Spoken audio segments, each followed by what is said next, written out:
ಎಲ್ಲರಿಗೂ ನಮಸ್ಕಾರ. ಇದು ಏನಂತ ಹೇಳಬೇಕು ಅಂದರೆ ನನಗೆ ಇಟ್ಸ್ ಎ ಡಿಫ್ರೆಂಟ್ ಜಗತ್ತು ಅಂತ ಅನಿಸ್ತು. ಯಾಕೆ ಅಂತಂದರೆ ಇದು ನೋಡೇ ಇರಲಿಲ್ಲ, ಶೂಟಿಂಗ್ ಆಗಲಿ ಅಥವಾ ಏನೋ ನಾನು ನೋಡೇ ಇರಲಿಲ್ಲ. ಸೊ ನಮ್ಮ ಫ್ಯಾಮಿಲಿಲೇ ಎಲ್ಲ ಇರೋದ್ರಿಂದ ಅವ್ರ ಸಪೋರ್ಟ್, ಬಾಮ, ಹರೀಶ್ ಅಣ್ಣ, ಗಿರೀಶ್ ಅಣ್ಣ ಎಲ್ಲರೂ, ಅಂದರೆ ನಮ್ಮ ಟೀಮ್ ಹೆಂಗಿತ್ತು ಅಂದರೆ ನಾವು ಒಂದು ಫ್ಯಾಮ್ಲಿ, ಬಿಗ್ ಫ್ಯಾಮ್ಲಿ. ಎಲ್ಲರೂ, ಈವನ್ ಕ್ಯಾಮ್ರಾಮ್ಯಾನ್ ಆಗಲಿ, ಟೆಕ್ನಿಷಿಯನ್ಸ್ ಆಗಲಿ, every one they are so good. ನನಗೆ ಶೂಟಿಂಗ್ ಆಗುವಾಗ ಅದು ಹೆಂಗೆ ಅಂದರೆ ಆಲ್ಮೋಸ್ಟ್ 25 ಡೇಸು, 30 ಡೇಸ್ ಅದು ಹೆಂಗೆ ಇದಾಗ್ತಿದೆ. ಇನ್ನೂ 10 ಡೇಸ್ ಇದೆ, 12 ಡೇಸ್ ಇದೆ. ಆದ್ರೂ ಇಟ್ ವಾಸ್ ಎ ಡಿಫ್ರೆಂಟ್, ಏನು ಹೇಳಬೇಕು, ಒಂದು ಜಾತ್ರೆ ನಡೆದಂಗೆ ನಡೀತಿತ್ತು ಅಲ್ಲಿ. ಹೇಗೆ ಹೇಳೋದು ಅಂದರೆ ಐ ಎಂಜಾಯ್ಡ್, ತುಂಬ ಇಷ್ಟ ಆಯಿತು, ಚೆನ್ನಾಗಿತ್ತು. ಮತ್ತು ಎಲ್ಲ ಸಪೋರ್ಟ್ ಮಾಡಿದ್ರು, ಏನೂ ಎಲ್ಲೂ ಪ್ರಾಬ್ಲಮ್ ಆಗಿಲ್ಲ. Thank you. ರಾಮಮೂರ್ತಿ ಸರ್ ಹೇಳಿದ್ದಾರೆ ತುಂಬ ಚೆನ್ನಾಗಿ ದುಡ್ಡು ಕೊಟ್ಟಿದ್ದಾರೆ, ಏನು ಕೆಲಸ ಕೇಳ್ತಾನೆ ಇರಲಿಲ್ಲ, ಎಲ್ಲ ಆರಾಮಾಗಾಯ್ತು ಅಂತ. ಹೌದಾ? ಹೌದು.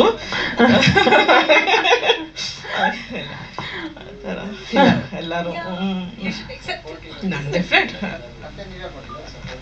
ಕತೆ ಬಂದು ಹೇಗೆ ಅಂದರೆ, ನನ್ನ ಸಿಸ್ಟರ್-ಇನ್-ಲಾ ಇವರು, ನನ್ನ ಹಸ್ಬೆಂಡ್ ಅವ್ರ ತಂಗಿ, ನಾನು ಅವ್ರ ಅದಕ್ಕೆ ಒಂದ್ಸತಿ ಹೀಗೆ ಬಾಮ, ಹರೀಶ್ ಅಣ್ಣನು ಮತ್ತು ಪದ್ಮಾವತಿಯವರು ಮಾತಾಡ್ತಾ ಇದ್ದಾಗ ನನಗೆ ಹೇಳಿದ್ರು ಹೀಗೆ ಮಾಡ್ಬೋದಾ ಅಂತೇಳಿ. ಸೊ ಹೌದು, ಚೆನ್ನಾಗಿದೆ. ಸೊ ನ್ಯಾಯಬೆಲೆ ಅಂಗಡಿ ನಮ್ಮದು ಇದೆ, ಸೊ ಯಾಕೆ ಮಾಡಬಾರ್ದು ಅನ್ನೋದೊಂದು ಇದು ಬಂದು ಮಾಡಿದ್ವಿ. ಇನ್ಪುಟ್ಸ್ ರಾಮಮೂರ್ತಿ ಸರ್ ಅವರು ಅದೇ ಹೇಳಿದಲ್ಲ, ಪದ್ಮಾವತಿ ಅವರ ಇನ್ಪುಟ್ಸ್ ಇದೆಯಾ ಅಂತ ಕೇಳ್ತಿದ್ದಾರೆ. ಇನ್ಪುಟ್ಸ್ ಇದೆ ಇದೆ ನೋಡಿ ಎಲ್ಲ. ಆಮೇಲೆ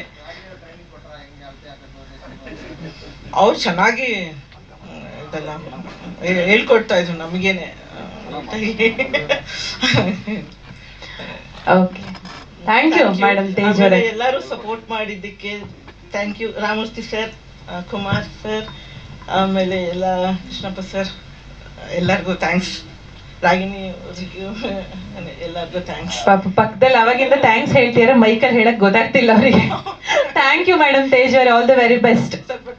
ಬೆಂಗಳೂರು ಹಾಲು ಒಕ್ಕೂಟದ ನಿರ್ದೇಶಕರಾದಂಥ ಸತೀಶ್ ಸರ್, ನೀವು ಬಂದಿದ್ದು ನಮ್ಗೆ ತುಂಬ ಸಂತೋಷ ಆಯಿತು. ಮತ್ತು ನಿಮ್ಮ ಕಡೆಯಿಂದ ನಮ್ಮ ಮೂವಿದು ಟ್ರೈಲರ್ದು ಲಾಂಚ್ ಮಾಡಿಸಿದ್ದು ತುಂಬ ಖುಷಿ ಆಯಿತು. ಸೊ ಮೇಕಿಂಗ್ ಮಾಡಿಸಿದ್ದು ತುಂಬ ಖುಷಿ ಆಯಿತು.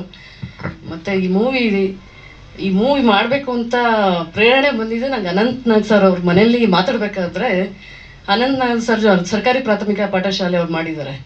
ಸೊ ಅವರು ಆ ಮೂವಿದು ಅದು ಇದ್ರ ಬಗ್ಗೆ ಶೇರ್ ಮಾಡ್ತಾಯಿದ್ರು. ಮಾಡಬೇಕಾದ್ರೆ ನನಗೆ ತಕ್ಷಣ ಉಳಿದಿದ್ದು, ನಾವು ಯಾಕೆ ಸರ್ಕಾರಿ ನ್ಯಾಯಬೆಲೆ ಅಂಗಡಿ ಮಾಡಬಾರ್ದು ಅಂತ ಬಾಮರೀಶ್ ಸರ್ನ ಕೇಳಿದೆ. ನಾವು ಯಾಕೆ ಮಾಡಬಾರ್ದು ಈ ಥರ ಅಂತ ಎಲ್ಲರಿಗೂ, ಎಲ್ಲ ಜನಕ್ಕೂ ಮುಟ್ಟತ್ತೆ ಇದು ಅಂತ ಕೇಳಿದಾಗ ಹರೀಶ್ ಸರು ತಕ್ಷಣವೇ ಆಯಿತು, ಯಾಕೆ ಮಾಡಬಾರ್ದು, ನಾವೇ ಫ್ಯಾಮಿಲಿಯಲ್ಲಿ ಮಾಡೋಣ ಅಂತೇಳಿ ನಮ್ಮ ಅಣ್ಣನ ಒಂದು ಸಲ ಮಾತಾಡಿಸಿದೆ. ಅವರು ಖುಷಿಪಟ್ಟರು. ಸೊ ಹಂಗಾಗಿ ಸರ್ಕಾರಿ ನ್ಯಾಯಬೆಲೆ ಅಂಗಡಿ ಅನ್ನೋದೊಂದು ಸಿನಿಮಾ ಶುರುವಾಯಿತು.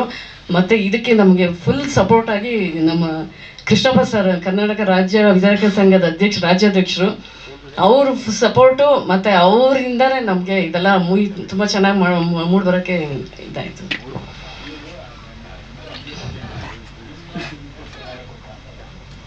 ಇನ್ಪುಟ್ಸ್ ಅಂದರೆ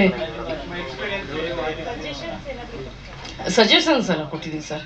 ಯಾವ ಥರ ಹೆಂಗೆ ಇವಾಗ ಸರ್ಕಾರದಿಂದ ಯಾವ ಥರ ನಮಗೆ ಬರ್ತಿದೆ. ಸೊ ಇದು ಜನಸಾಮಾನ್ಯರು ಅವ್ರಿಗೂ ನಮಗೆ ಜಾಸ್ತಿ ಕಷ್ಟ ಆಗೋದು. ಜನಸಾಮಾನ್ಯರಿಗಿಂತ ನಾವು ವಿತರಕರು ಇರ್ತೀವಲ್ಲ, ನಮಗೆ ಜಾಸ್ತಿ. ಅವರು ಸ್ವಲ್ಪ ಸಪೋರ್ಟ್ ಮಾಡಬೇಕು ನಮಗೆ. ಜನ ಏನು ಅಂದರೆ ಎಲ್ಲ ಒಂದೇ ಸಲ ಬೇಕು ಅಂತ ಎಲ್ಲ ಇವಾಗ ಅಕ್ಕಿ ಬೇರೆ ಜಾಸ್ತಿ ಕೊಡ್ತಿದ್ದಾರೆ. ಯಾರೂ ಸಮಾಧಾನವಾಗಿ ತೊಗೊಬೇಕು ಮಾಡಬೇಕು ಅನ್ನೋದು ಇದಿಲ್ಲ.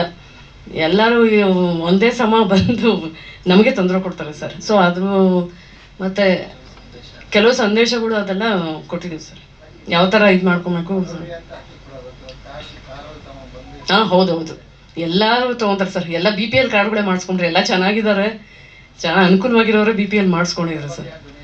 ಹಾಂ, ಅದು ಇದೆ ಸರ್, ಅದ್ರ ಬಗ್ಗೆನೇ ಇದೆ.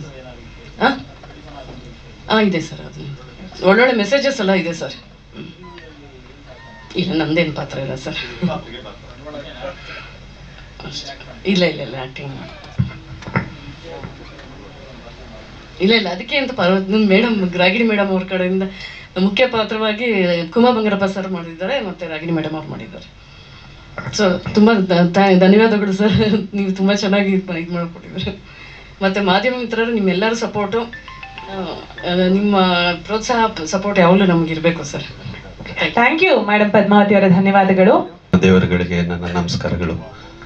ಸಿನಿಮಾ ಬಗ್ಗೆ ನನಗೆ ತುಂಬ ಹೆಮ್ಮೆ ಅನಿಸ್ತಾ ಇದೆ. ಯಾಕೆ ಅಂತ ಹೇಳಿದ್ರೆ, ನನಗೆ ಪ್ರಪ್ರಥಮವಾಗಿ ಸಿನಿಮಾಗೆ ನಾನು ಬರೋದಕ್ಕೆ ಸಿನಿಮಾ ರಂಗಕ್ಕೆ ಕಾರಣಕರ್ತರು ನಮ್ಮ ಅಣ್ಣ ಹರೀಶ್ ಅಣ್ಣ ಮತ್ತು ಗಿರೀಶ್ ಅಣ್ಣ. ಅವರ ಆಫೀಸ್ಗೆ ಹೋಗಿ ನಾನು ಕೆಲಸಗಳನ್ನ ಕಲ್ತ್ಕೊಂಡು ಇವತ್ತು 20 ಸಿನಿಮಾಗಳು, ಸೆನ್ಸರ್ಡ್ ಸಿನಿಮಾಗಳು ನಾನು ಸಂಗೀತ ನೀಡಿರ್ತೇನೆ. ಆದರೆ ಇದು ನನ್ನ ವೃತ್ತಿ ಜೀವನದಲ್ಲಿ ಒಂದು ಮೈಲಿಗಲ್ಲಾಗುತ್ತೆ ಅಂತ ಹೇಳಿ ನನ್ನ ಒಂದು ಸ್ಟ್ರಾಂಗ್ ಬಿಲೀಫು. ಯಾಕೆ ಅಂತ ಹೇಳಿದ್ರೆ, ನಮ್ಮ ಕುಮಾರ್ ಸರ್ ಮತ್ತು ರಾಗಿಣಿ ಮೇಡಮ್ಮು ಇಂಥ ದೊಡ್ಡ ಸ್ಟಾರ್ ಕಾಸ್ಟ್ ಇರೋವಂಥ ಸಿನಿಮಾ ಇದು ಮೊದಲನೇ ಸಿನಿಮಾ ನಂದು ಹೇಳಬೇಕಂತಂದರೆ. ಇದುವರೆಗೂ ಮಾಡಿರೋದ್ರಲ್ಲಿ ಯಾವುದೋ ಅಂಥ ದೊಡ್ಡ ತಾರಾಗಣಗಳು ಇಲ್ದಿರೋ ಅಂಥ ಸಿನಿಮಾಗಳಿಗೆ ನಾನು ಸಂಗೀತ ಮಾಡಿರೋದು. ಇದು ನನ್ನ ವೃತ್ತಿ ಜೀವನದಲ್ಲಿ ಒಂದು ದೊಡ್ಡ ಮೈಲಿಗಲ್ಲಾಗುತ್ತೆ. ಇಲ್ಲಿಂದ ಯಶಸ್ಸು ನನ್ನ ಕೈ ಹಿಡಿಬೋದು ಅನ್ನೋ ಒಂದು ಅಭಿಪ್ರಾಯ ನಂದು. ಇಷ್ಟಲ್ಲದೆ ನಮ್ಮ ನಿರ್ಮಾಪಕರುಗಳ ಬಗ್ಗೆ ಹೇಳಬೇಕಂದ್ರೆ, ಅವರು ಅಷ್ಟೇ ತುಂಬ ಪ್ರೊಫೆಷನಲ್ ಆಗಿ ನಮ್ಮ ಜೊತೆಗೆ ನಡ್ಕೊಂಡು ನಮಗೆ ಹೇಗೆ ಸಪೋರ್ಟಿವ್ ಆಗಿರಬೇಕೋ ಅಷ್ಟು ಸಪೋರ್ಟನ್ನು ಎಲ್ಲ ರೀತಿಲೂ ಕೊಡ್ತಿದ್ದಾರೆ. ಸಾಂಗ್ಸ್ ಬಗ್ಗೆ ನಾನು ಆಡಿಯೋ ರಿಲೀಸ್ ಟೈಮಲ್ಲಿ ಮಾತಾಡ್ತೀನಿ. ಈಗ ನಮ್ಮ ತಂಡದ ಬಗ್ಗೆ ಹೇಳ್ತೇನೆ. ತೇಜುಮೂರ್ತಿ ಮೇಡಮ್ಮು, ಮೂರ್ತಿ ಸರು ಹಾಗೂ ಪದ್ಮಾವತಿ ಮೇಡಮ್ಮು ಇವರೆಲ್ಲ ತುಂಬ ಸಪೋರ್ಟಿವ್ ಆಗಿದ್ದಾರೆ. Thanks a lot ma'am. ಇದು ಬಿಟ್ಟು ಪವನ್ ಸರ್ ಅಂತಂದರೆ ನನಗೆ ತುಂಬ ಹಳೆ ಒಡನಾಟ. ಯಾಕೆ ಅಂತಂದರೆ, ನಾವು ಅವರೆಲ್ಲ ಒಟ್ಟಿಗೆ ಕೆಲಸ ಮಾಡದೇ ಇರಬಹುದು, ಬಟ್ ಹಿಂದೆ ಅವರು ಪ್ರಪ್ರಥಮವಾಗಿ ನಮ್ಮ ಸ್ಯಾಂಡ್ಲ್ವುಡ್ಡಲ್ಲಿ ಫಸ್ಟ್ ಡಿಜಿಟಲ್ ಕ್ಯಾಮ್ರಾ ಹ್ಯಾಂಡ್ಲ್ ಮಾಡಿದಂದ್ರೆ ನಮ್ಮ ಪವನ್ ಸರ್. ವೈಪರನ್ನು ಹ್ಯಾಂಡ್ಲ್ ಮಾಡಿದರು. ನಮ್ಮ ಧ್ರುವ ಅವರು ಹೀರೋ ಆಗಿದ್ರು ಆಗ್ಲಿಂದ ನನಗೆ ಅವರ ಪರಿಚಯ. ಮತ್ತು ಹೀಗೆ ಇರುವಾಗ ನಮ್ಮ ಬಾಲ ಮಾಸ್ಟ್ರೂ ಸೇರಿಕೊಂಡ್ರು. ಅವ್ರ ಒಟ್ಟಿಗೆ ನಾನು 2 ಸಿನಿಮಾದಲ್ಲಿ ನನ್ನ ಹಾಡುಗಳಿಗೆ ಅವರು ಕೊರಿಯೋಗ್ರಫಿಯನ್ನು ಮಾಡಿದರು. ತುಂಬ ಅದ್ಭುತವಾಗಿ ಮೂಡಿ ಬಂದಿದ್ದು ಅವೆಲ್ಲ. ಇದರಲ್ಲೂ ಅಷ್ಟೇ ಈ ಸಿನಿಮಾದಲ್ಲೂ ಅಷ್ಟೇ ನಾವು ನನ್ನ ಜೊತೆ ಎನಿ ಟೈಮ್ ಕಾಂಟ್ಯಾಕ್ಟಲ್ಲಿ ಇರ್ತಿದ್ರು, ಫೋನಲ್ಲಿ ಕಾಂಟ್ಯಾಕ್ಟಲ್ಲಿ ಇರ್ತಿದ್ವಿ. ಏನೇ ಇದ್ರೂ ಈ ಥರ ಇದೆ, ಹಿಂಗೆ ಮಾಡ್ಲಾ, ಇಲ್ಲೊಂದು 8 ಬಾರ್ಸು ಬೇರೆ ಏನಾದ್ರು ಮಾಡ್ಬೋದಾ, ಕ್ಲಾಪ್ ಹಾಕ್ಬೋದಾ. ಅದು ಶ್ರೀರಾಮ ಭಜನೆ ಅಂತ ಒಂದು ಸಾಂಗ್ ಮಾಡಿದ್ವಿ, ಅದರಲ್ಲಿ ಕೋಲಾಟದ ಹಾಡು. ಅಲ್ಲೆಲ್ಲ ಸ್ವಲ್ಪ ಕನ್ಫ್ಯೂಷನ್ಸ್ ಇದ್ದಾಗೆಲ್ಲ ಇಮಿಡಿಯೇಟಾಗಿ at any time, any point of time ಅವ್ರು ನನಗೆ ಕಾಲ್ ಮಾಡ್ತಿದ್ರು. ಸೊ ಎಲ್ಲರೂ ಕೋಆರ್ಡಿನೇಷನಲ್ಲೇ ನಾವು ಮಾತಾಡಿಕೊಂಡು ಒಂದು ಒಳ್ಳೆ ಪ್ರಾಡಕ್ಟನ್ನು ನಾವು ಈ ಸಿನಿಮಾಗೆ ಕೊಟ್ಟಿದ್ದೀವಿ ಅಂತ ಹೇಳಿ ನನಗೆ ತುಂಬ ಹೆಮ್ಮೆ ಇದೆ. ಈ ಸಿನಿಮಾಗೆ ಅವಕಾಶ ಮಾಡಿಕೊಟ್ಟಂಥ ಎಲ್ರಿಗೂ ನಾನು ತಲೆಬಗ್ಸಿ ನಾನು ಧನ್ಯವಾದಗಳನ್ನು ಅರ್ಪಿಸ್ತಾ ಇದ್ದೀನಿ. ಧನ್ಯವಾದಗಳು. Thank you Ananth Aryan sir, ನಿಮಗೂ ಕೂಡ ಶುಭವಾಗಲಿ ಅಂತ ಆಶಿಸ್ತೇವೆ. ಸೊ ನಾನೀಗ ರಾಗಿಣಿ ದ್ವಿವೇದಿ ಅವರಂತ ಮಾತಾಡಿಸ್ತೇನೆ. ಸ್ವಾದಿಷ್ಟತೆಯ ಸ್ವಾದ, ತಾಜಾತನದ ಆಹ್ಲಾದ, ಉತ್ತಮ ಆರೋಗ್ಯ ಮತ್ತು ಹೆಚ್ಚಿನ ರೋಗ ನಿರೋಧಕ ಶಕ್ತಿಯ ವೃದ್ಧಿಗೆ ಈಗ ನಿಮಗೆ ಸಿಗುತ್ತಿದೆ ಉತ್ತಮ ಗುಣಮಟ್ಟದ ಪೌಷ್ಟಿಕಾಂಶ. Shri Vaidik millet health mix, ಇದು ಸಿರಿಧಾನ್ಯಗಳ ಸಂಪತ್ತು.